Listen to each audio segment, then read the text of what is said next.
Holiday eating survival guide. Whoa. Survival. Yeah. Sounds pretty bad. You can survive the holidays. You have to call it survival. Yeah, I know. You know? But a lot of people actually they always survived the holiday, whatever the holiday is, right? Either Christmas or Thanksgiving. I mean, this what we talked about today, right? Kind of pertains to any holiday, even like a birthday, right? But we'll mostly talk about like Thanksgiving or big kind of get-togethers, depending on the person. But we always start off with this here, right? So how does everybody sleep? Sleep well? Those are the rules. Yeah. Everyday rules. Everyday rules, right? You put the mind to something, you can achieve anything, right? So it's usually like what you identify as, right? So for instance, like sleep, like if you identify as a bad sleeper, you're going to be a bad sleeper, right? Like, oh, how do you sleep? It's not bad. Right? If you don't do anything about it, then yes, you will always be a bad sleeper. You don't see why, what the reason is, right? Okay, like you look around your surroundings, right? Okay, am I scrolling through my phone at nighttime, right? So you have to ask yourself why before you can actually get to the core issue. But yes, if you tell yourself that you're a bad sleeper, you'll be a bad sleeper because you're telling yourself that you are one, right? So your brain will create the truth to whatever you tell it to, which is actually really cool. So that means that if you tell yourself that you're a good sleeper, you're going to sleep well, right? Because you're going to start doing everything that a good sleeper would do, right? Oh, I'm a healthy person. Then you start doing everything a healthy person would do, right? Kind of how you perceive it. So nutrition, how's everyone's nutrition today? So yeah, so make sure again that you get the exercise in, right? Exercise is really important. But again, exercise and nutrition go hand in hand. So necessarily, like if you have again, nutrition and exercise, right? Exercise is really good for strengthening, really good for balancing out the chemicals in your brain, really good for all those things, right? Nutrition is really good for if you want weight loss, if you want to feel more energy and those type of things, right? So they go really hand in hand, but nutrition is 80% of, say, getting healthier and losing weight would be mostly the nutritional side of things, right? The exercise, yeah, you'll be burning calories, but you normally, unless you really work at it, you're going to be eating more food when you add in more exercise. Just because your body needs more energy, naturally you're going to start eating more, right? So it doesn't not necessarily help with much weight loss. You have to really focus on what you eat. Of course, if you have a lot of weight to lose, any exercise is going to help you to lose weight because you're just adding in more exercise, more calorie burning in that, right? But yeah, sunlight as well. What does sunlight do for us? Vitamin D. Yes. What does vitamin D do for us? Yeah. So it helps out. It's a hormone that helps basically the body thrive, right? Basically, same as like a plant or same as any other animal, right? So getting that sunlight really helps with mostly immune system. The immune system, right? If the immune system goes well, then yes, your brain's much better, your body's better, your bones better, right? All of that stuff. For example, my husband lived up in the Arctic, Mhm. and it was 24-hour darkness. Oh, good Yep. Lord. And he got sick, and he had to get injections of vitamin D. Holy gee whiz. You'll have to, yeah. Yeah. So taking vitamin D is really important. Oh. Yeah, especially again coming into the winter months. Now again, you have a lot less sunlight these days, right? You wake up it's dark, you go to bed it's dark, right? So making sure that you get that sunlight in, and it's hard too because when you're wearing a lot of layers, right? You don't want to go into a t-shirt in the winter, and be like you're freeze, But right? you could put Unless the you go mask hot on. tub. Yeah, so it's like it's counterintuitive, right? And then most it's still like through a window you'll still get some vitamin D and stuff through that, but a lot of the UV radiation is bounced off. It doesn't come through the window. So getting that radiation is good for the body. So even if you see it'll change your mood and stuff if you see sunlight through a window. But if you don't have that through the window, if you're not actually outside, right, it's difficult. So taking the vitamin D supplements through the winter is probably the biggest thing that you can do, right? Speaking about vitamin D, you said that capsule or the little tablets are. Yeah, tincture. Okay, and that's more powerful? Yeah, your body absorbs more. Okay. Yeah, so it absorbs 80% versus 30% if it's just like a white pill. 30. Oh, okay. Yeah, if it's like the white pill and stuff, your body only absorbs like 30% of it, basically. So I would have to take. It's because it's a fat-soluble vitamin, so you need fat to absorb it. So what happens is those ones would be already in that. So the tincture. Okay. Yeah, the tincture. Okay, so going into it now. So again, number one, don't skip meals. Why shouldn't we skip meals? To get ready for Thanksgiving. We'll eat too much. Well. Exactly. Yep. Yeah, so you think about like, okay, a lot of people, what they'll do is they'll skip kind of their meals through the day and then have that big meal at nighttime. Well, if you have, again, talking about protein, carbs, and all that stuff. So protein, if you have, again, a lot of protein in one sitting, then your body only absorbs 30 grams of protein in one sitting, right? Even if you eat 3 times 90 grams of protein in a sitting, which would be ridiculous.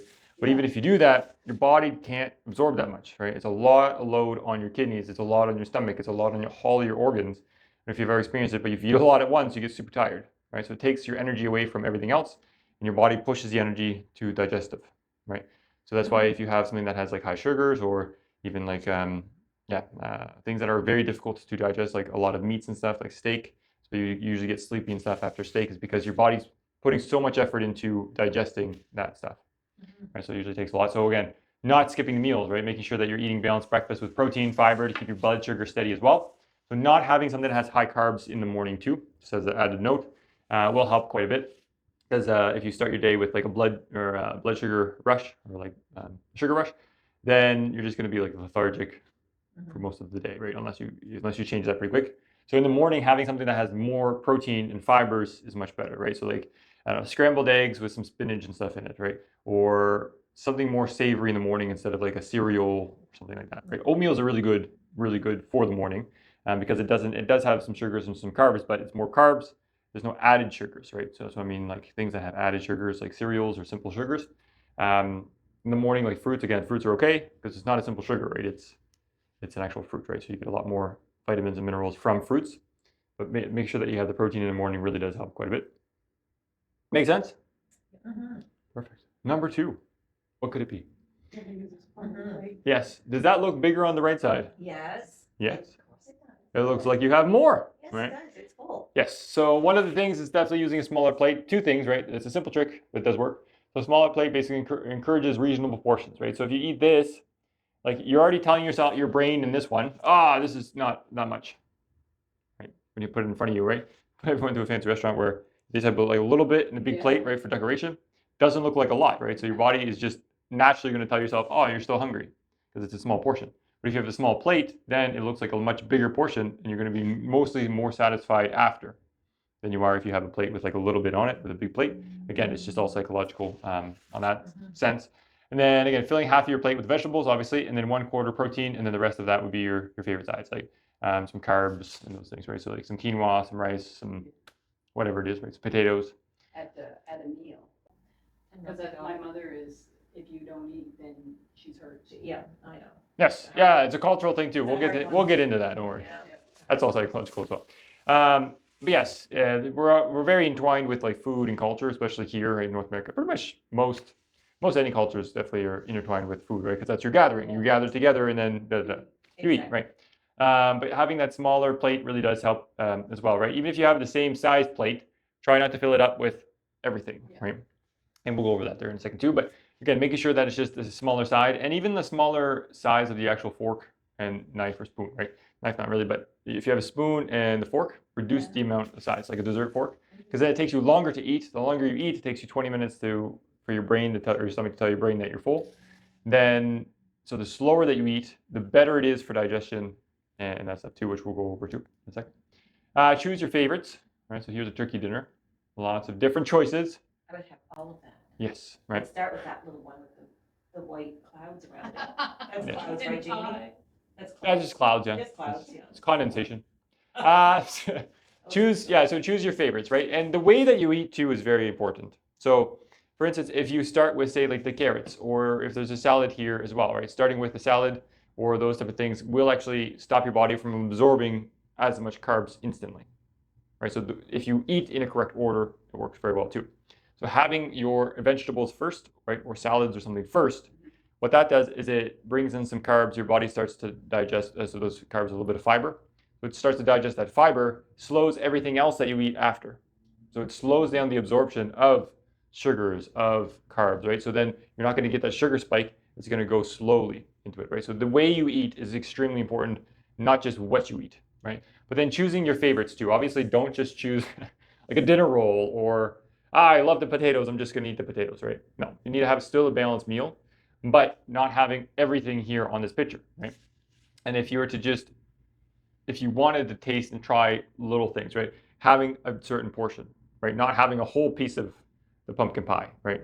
Just maybe split it, maybe with your significant other or another family member or something there. Split in half, or just say, I just want a little piece of that because I want to try everyone's, right? But yeah, again, reducing that, making sure that you have the correct portioning and everything. Make sense? Mm-hmm. Yes. So again, what are we going to start first this Thanksgiving? The carrots. Carrots and vegetables, yes. Having the carrots. Yeah, that first, right? And then that's a big hit of sugars, right? So then You know, it's gonna spike. It'll spike your blood sugar so quick because you're doing it on an empty stomach, right? As well. And then especially if you're going to multiple Thanksgiving dinners, which is very common here, where okay, you go to this side of the family and this side. Usually, two families don't come together, which is odd if you really think about it, but depending on each person. There's something missing in that picture. What is it? Wine. Yes. Let's talk more about food. But wine is it's actually so. A small portion of red wine is actually pretty good for the body. It has a good antioxidants and stuff in it. It's just everybody always goes over, right? Any fermented foods, especially like even alcohols and wines, is good for the body in a certain extent, right? There's even been some studies that alcohol boosts intelligence while you're drinking. That's why you have a point where no one ever stays there. It's like right before buzzed, right? There's a section there that actually you get a little bit smarter because there's nothing stopping you from you talk more, you get more confidence. Yeah, you get more confidence, right? So, but it helps for the brain to connect better, so you can actually think faster and those things. But again, of course, everybody goes over that threshold, right? It's very hard to get to that threshold because of the way that it metabolizes in your system, right? It's very easy to go over that. So, again, making sure, and then another thing too, right? Maybe having some wine and then having some other beverages as well, like some water and stuff, and maybe like alcohol-free beverages too, right? Maybe mixing them, right? Maybe have non-alcoholic, an alcoholic, non-alcoholic, right? Just to reduce the whole amount of alcohol consumed. Because if you have the alcohol, all of this looks way better. You're gonna be like, okay, let's just eat everything, right? Because what alcohol does to the body, it's a toxin, right, for the body. So your body wants to coat your stomach with fat normally, so it doesn't absorb as quick. That's why you crave fatty things when you drink alcohol, right? That's why pubs, they don't have carrots as snacks, right? They have peanuts because it's high fat. They have any pub food that's all deep fried, right? They have that because that's what people are craving when you have alcohol. Pretty smart, pretty clever. Yep. Yeah. Well, they know. Yeah. Yeah. So again, make sure not having too much alcohol as well through here, or be very conscious, right? Mindfulness is the biggest thing, right? Just be mindful, right? If you know that you're full, just say, no, I'm full, right? Pack it up, right? If somebody's like, oh, you didn't try my stuffing stuff. Okay, pack it up. I'll try it tomorrow, right? So again, that's a good compromise, right? You say, okay, I can't eat everything now. There's a lot of food, but here, let me pack it up, right? That's a good way of doing it because then the next day you taste it. Okay, that's really good. Thank you very much for that portion, right? Does your family, were you? Yep. So mine. So I'm vegetarian. I can't have any lactose, and I don't really like eggs. So I know exactly what you're talking about. Like when you go and you talk with your family and stuff like that. Like if I go to say this here, the potatoes, they always have butter and cream, so I can't have the potatoes. Normally I'm going for like the carrots. The turnip and carrots is one of my favorite things. The gravy I can't have. The turkey I can't have. The ham I can't have. Normally any desserts have any creams and stuff in them. So for me, Bring your own meal. pretty much, yeah.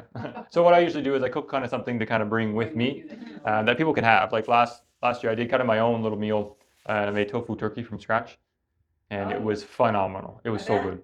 It was so good. Oh. With savory and sage? Yep. And Yep. Oh yeah. Put the stuffing in the middle, so I coated it like with all the spices and stuff in the tofu. So I coat basically the pan, like the deep dish, and then I put the stuffing in the middle, and then I put on the top. You put that in for about 40 minutes. You take it out, you flip it over, and then you put it just on a tray, and then you glaze it with balsamic vinegar, and then you cook it for another 20 minutes. Phenomenal. Oh, so good. It's like better than turkey. It's like, I would try that. yeah, it's very good. Yeah, and then I made everything else too. Like I had kind of my own Thanksgiving last year, so I had like the cranberry sauce. I made cranberry sauce from scratch. Everything I made from scratch. Even I made a mushroom gravy that I have perfected mushroom gravy. It's very good. Yeah. What time's dinner? Yeah, right. Yeah, Oh, that's good. I would love to cook for everybody. Yeah. I love cooking. But yes, so picking certain things, right? And you have to be selfish, right? So selfishness is a good thing. A lot of people think, oh, don't be selfish. Selfish is bad, right? No, selfishness is good to a certain extent. Yeah, if you're starting to step on everybody else because you want to do it your way, that's the bad type of selfishness. But good type of selfishness is putting yourself first, right? Okay, some people might be offended, but it's them, right? They are the ones who are putting that on you, right? It's not you putting that on them. A lot of people project onto other people, right? I see that a lot, especially say like in North America, where people, I don't want to say like insecure or something, but people project their own feelings and stuff right onto that. If you're walking down the street and you're very subconscious about something, you're going to think that everybody passing you is thinking that same thing, right? So you're projecting onto them, has nothing to do with the person, right? If somebody cuts you off in traffic, you're projecting on them that they cut you off because they wanted to and that they hate you. No, maybe they're rushing to the hospital because their kid is dying. You don't know the situation why someone cut you off, right? Maybe they're just texting. I don't know. Like you don't know, right? So if somebody's projecting that on you, like, oh, you didn't have my meal because it wasn't good and stuff like that. That's them projecting that they don't think that it's good onto somebody who's not eating it, right? So usually for those type of situations, just don't care. Like, you know what I mean? Like, it's them projecting it onto you. So if you have a reaction and stuff like that, then it's up to you if you want to accept that projection or not, right? Does that make sense? Yeah. Yep. So that is called obligation. It's a very fun topic. Wow. So obligation, we have a whack of obligations in our life, right? So we're obligated to do X, we're obligated to do Y, right? So obligation, jumping into obligation, yeah, there's a really fun word that I like is no. Because you can be selfish. If somebody throws that in your face, be like, no, I don't want that now. And they're like, it's up to them. Like, then they take that the way that they want to take that, That's right. right? You can't do anything and you can't change people for who they are. Yeah. You can't.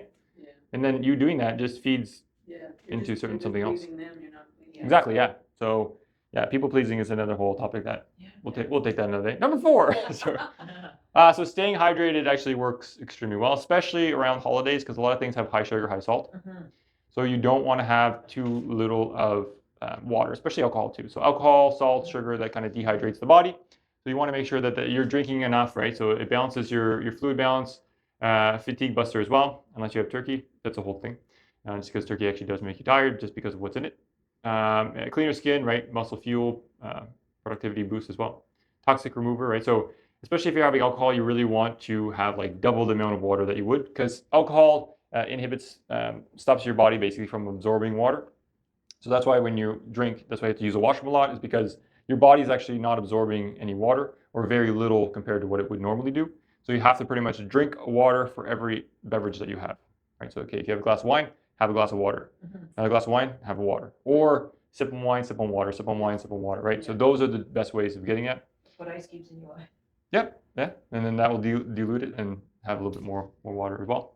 Again, especially when you're thirst,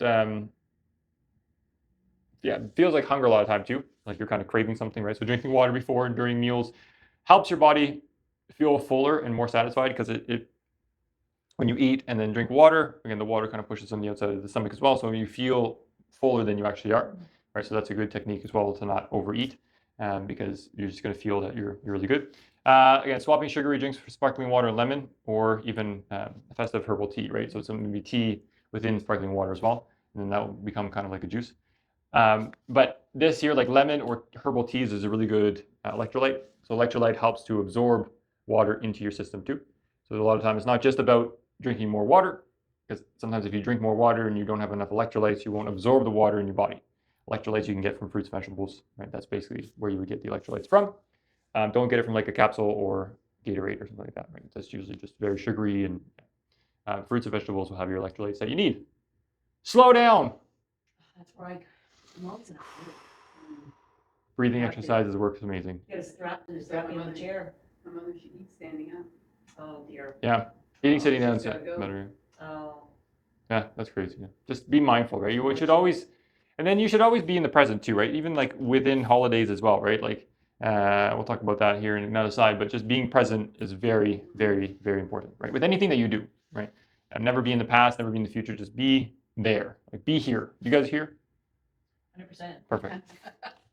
So eat slowly. It does have a lot of benefits. So again, when you chew more, it enhances your digestion of nutrients, right? That's what your teeth are for. So you grind up the foods, you break that down, and then when you swallow, it goes into your stomach. You use your digestive juices, the acids, basically to break down the foods even more, and you keep breaking it down into individual pieces. It goes into the small intestine, that absorbs usually the nutrients, and then your large intestine absorbs the water, so the excess water from the actual from the food, basically, because it takes a lot of water to digest food. And then fewer calories consumed as well, because again, you're going to feel fuller sooner, right? So if you eat slower, smaller portions, you're going to notice that you actually don't need as much portions or as much food as you normally would consume, right? Especially if you're not eating all day, you're going to definitely overeat, guaranteed, right? Because you're famished. If you get to the point where you're really hungry, you will eat a lot of food. And then after, you'll be like, oh my God, why did I eat that? So it increases water consumption as well, just because you're not, again, eating so much that you have a lot of salt, a lot of sugar, which again will dehydrate the body. You're going to feel fuller for longer as well, especially if you're eating like healthier foods, right? The fibers and those things is going to help a lot. Decreases snacking later, less likely to become overweight, just because again the portion sizes that you're having is the energy that you're using, right? So you're using the same energy that you're consuming, which again keeps you right in the middle. And then, yeah, so reduces risk of diabetes and metabolic diseases because you're not overeating, you don't have high sugars or high sodium.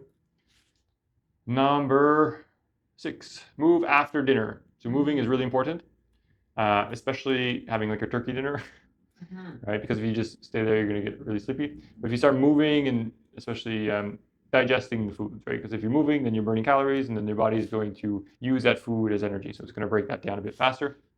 I'm not saying go for a run.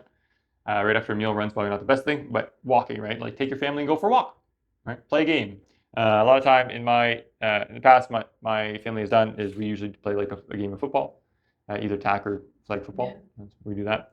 Normally it is, depending on the years, usually it's after, which is actually good. It helps to digest that stuff. I mean, we never did it for the health benefits of it, but a lot of time there's a lot of movement around the holidays as well, right? Because there's kids there, there's people walking around talking, and yeah, just everything. But it does help quite a bit. So movement helps with digestion and keeps the energy steady because you're using the energy that your body is digesting at the same time. And then you're replenishing the sugars with the sugars, right? The proteins with the proteins and everything that you're using. If you stay more lethargic, then all of your body, all the energy will go to the digestion of the food, and you'll get super tired and sleepy. But the movement will give you a lot more energy. Again, yeah, going for that movement or that walking as well will help quite a bit. Make sense? Yep. All right. Focus on connection, right? What is Thanksgiving all about? Exactly. Right. So I think a lot of time, especially like these days, people usually don't focus too much on the reason why we're gathering together, right? Especially even like Christmas or any holidays like that, right? Thanksgiving or those things, like why? What's the reason, right? The reason's not for the food, right? It's not for the turkey, right? It's for the connection of giving thanks, right? Thanksgiving is all about gratitude and the connection, right? When people shift their focus to people instead of the plates, right? You naturally eat more mindfully, right? Instead of like looking at just the food, right? Okay, we came here for the food, right? But again, when you start to give thanks, then thanks that have all this food or have this love or whatever it is, right? Then you start to think about people who don't have that. So usually you eat a lot less because again, you're grateful for what you have. So you become more mindful overall, and then that just gets you more mindful about what you're eating, right? You're not gonna be like, oh, thank you for everything, and then you're gonna eat everything, kind of stuff. Yeah, go ahead. Yeah. No, yeah, go stand up. Yeah, so just again, focus on the connection of the reason why you guys are all together, right? And I know like sometimes family get-togethers and stuff can be difficult, right? Especially like if you're just seeing these people, extended family members and stuff, right? Like once a year, right? Some people might dread to go to a family gathering and stuff too. But again, for the obligation side of things and being a little bit selfish on yourself, right? It's your life, right? Live it as you want to, right? So if again you want to be mindful with the food, you be mindful with food. You pack up some food if you want the food, right? For later. Like if I go to birthday parties, I never have cake. So people, oh, you want some cake? Nope, I don't want the cake. I'm here for the connection. I'll have the vegetable tray. That's fine. It's fine for me. It's good. People are now knowing that. So normally I don't even get offered cake anymore. It's great for me. Right? So it's a whole learning thing, right? And again, normally people are projecting that onto you, right? So, okay, I'm going to have cake, so you have to have cake with me. Yeah. No, I can be here.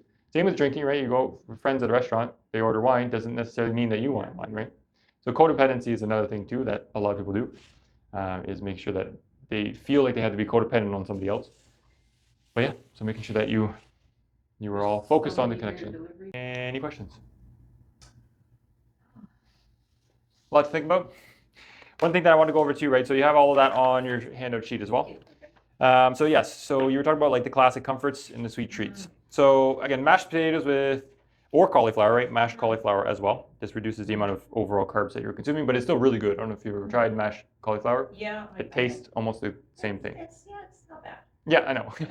Again, so hyperpalatable foods, right? Usually foods like this here with butter, with like lots of stuff, right? It's a lot on the brain too, so it just like triggers dopamine release, so it tastes really good. But yeah, so mashed potatoes, and then if you have like with Greek yogurt and olive oil, right? So the Greek yogurt would be the cream, and then the olive oil is similar to the butter, right? So if you just switch those two things, yes, it tastes a little bit different, but it still has what your brain's looking for, right? It still has that dairy side of things, and it's like that fatty, protein rich, and then it also has the olive oil, which your brain's looking for that butter, the oil to it. That's why if you had mashed potatoes plain, it's not going to taste the same as a mashed potato with those in it, right? Because your brain's looking for where's the fat, right? Where's the sodium? Where's those things, right? So if you want to add those in, you got to add in You have to do it smart. You got to add in things that your body is craving, right? Or is used to, right? Like if you are craving cookies, don't eat broccoli. You know what I mean? Like that's not going to help any cravings, right? Like, oh, I really want some chips. I'm gonna eat some crackers, or I'm gonna eat some carrots, right? No, those things. One might have a crunch, right? But if you're craving that, it's not going to satisfy it. So you're gonna eat the carrots, and then you're gonna go to the chips, right? That happens a lot, right? Where it's okay, I'm craving cookies. Let's have some broccoli. You're gonna eat the broccoli, and then you're gonna eat everything else, and get to the cookies at the end. So then it kind of becomes worse, right? So you want to kind of counter things with why it works. Again, so why does that work? So it's has the same creamy texture.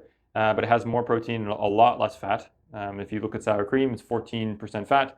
If you look at a lot of the yogurts, it's like 0, 1, or 2%. Right, so that's a huge reduction, right, in overall calories because fat has the most. Stuffing with white bread and sausage, right? So if you had that sausage or again, the stuffing there with everything. So whole grain stuffing with vegetables and herbs. So a lot of time when I make stuffing, I do whole wheat bread first off, right? Like I make my own breadcrumbs that you would start with, right? So I just toast bread, slices of bread, and then I just cut that up, and then that's what I throw in, right? Instead of using breadcrumbs or something, just because breadcrumbs are usually always white and they always have a lot of preservatives and stuff too, right? So it doesn't go moldy. It's a lot of sodium, a lot of preservatives. And it's just as quick. Like it doesn't take that long to toast bread, like, right? Everyone usually does it every morning, right? So pop in a toaster, and depending on how much you're making. So usually don't lean towards the convenience. So this one here would have a lot more fiber, a lot more. It's going to have a lot less heaviness because if you have the white flour and stuff, it's going to be super heavy. Plus the meat as well is going to be quite heavy and hard to digest for your body. Then it has tons of flavor as well because you have those herbs and the vegetables. And if you have more vegetables in it, you can have a lot more flavors to it. Turkey broth, thickened with cornstarch. So again, it's lighter, still rich in taste, right? You could use like a cornstarch or like a tapioca starch as well, and those type of things too. Or even like whole wheat flour could be a thickening as well. And then yeah, so sweet, so traditional, right? So simple swap would be okay. So if you get pumpkin pie with whipped cream, so crustless pumpkin pie or like a Greek yogurt on top. If you ever had Greek yogurt on desserts like that, it's so good. Like it tastes the same. In that moment, it tastes the same as the whipped cream. It does, because unless you had like a side-by-side comparison, you won't know the difference. If you have a side-by-side comparison and you eat the whipped cream, then yes, your brain's now outside the sober mind, like I like to say, right? You're now like, oh my god, that's so sweet. We want that now, right? And then you go to the yogurt right after eating that, then it's going to taste a lot more blanc. It's going to taste a lot like a lot less sugar and stuff in it. So it says all the flavor and a lot less sugar and again a lot less fat, right? So again, usually creams are between like 40%, like under 80%, but they're usually 40 to 60%, right? Fats. So apple crisps with heavy sugar and butter. So oats, cinnamon, and maple syrup for the crumble. Basically, like you could have an apple crisp or an apple crumble, but using oats, cinnamon, and maple syrup, those three together is super good, right? With the apples, that will actually work really well. And then having a little bit of that yogurt, the Greek yogurt on top, is really good. Yeah, I've made it lots myself. Again, natural, sweet, and it's high in fiber and full of again fall flavors because you have the apple, you have the cinnamon, or you have those things. That's really gonna help. And then like a pecan pie, like mini pecan tarts, basically with honey tartlets. So built-in portion control with a natural sweetness, right? So instead of the whole pie, you can make just like small, little ones, right? And then for even like the crust of a pie, right? You could use oats, right? And then kind of like a oats mixed maybe with a little bit of flour or yeah, usually just like flour, and then that will help to bind that together too, right? So it's kind of like a healthier option too for pie crust instead of going and buying a pie crust, right? Because those are always full of sugar and white flour and whatever preservatives that they put in there too. So always making things from scratch is always the best because you will never put the amount of sugar that they would put in like a store-bought pie. There's no way. Like there's so much sugar in those type of things. But yeah, makes sense. Jamie, is your recipe here for, no, it's not, For what? for your tofu turkey? I don't even know what it is. It sounds good. I would try that. Yeah, I make it as go. Like I look up like a couple different recipes and then I do it, but then I kind of edit it as I go. So you get the firm tofu? Yes, always extra firm, not just firm, extra firm. Yeah, I never use the other tofus. It's always extra firm. Okay. Yeah, that's what I always use.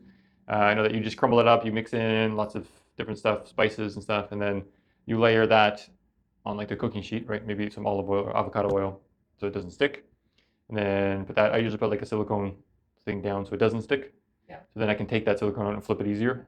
But then putting the stuffing in the middle, pretty much normal stuffing, and then you coat that over and then but like 40 minutes usually, and then you just to get all the water and stuff out, and then you flip it over onto a baking pan, and then you put the balsamic vinegar on top, and bake it for another 20 minutes, and Sounds delicious. it's phenomenal. It was really good. Like it tasted like, not like turkey, but it tasted really close. It had the same flavors as you would have in Thanksgiving. Like it tasted like Thanksgiving. Mhm. So I had the cranberry sauce, had the gravy, but it was mushroom gravy, but I like that gravy way better.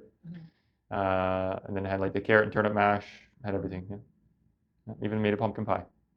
There you go. Yeah, with some Greek yogurt, lactose-free Greek yogurt. Perfect. I'm glad you guys. Did you learn anything?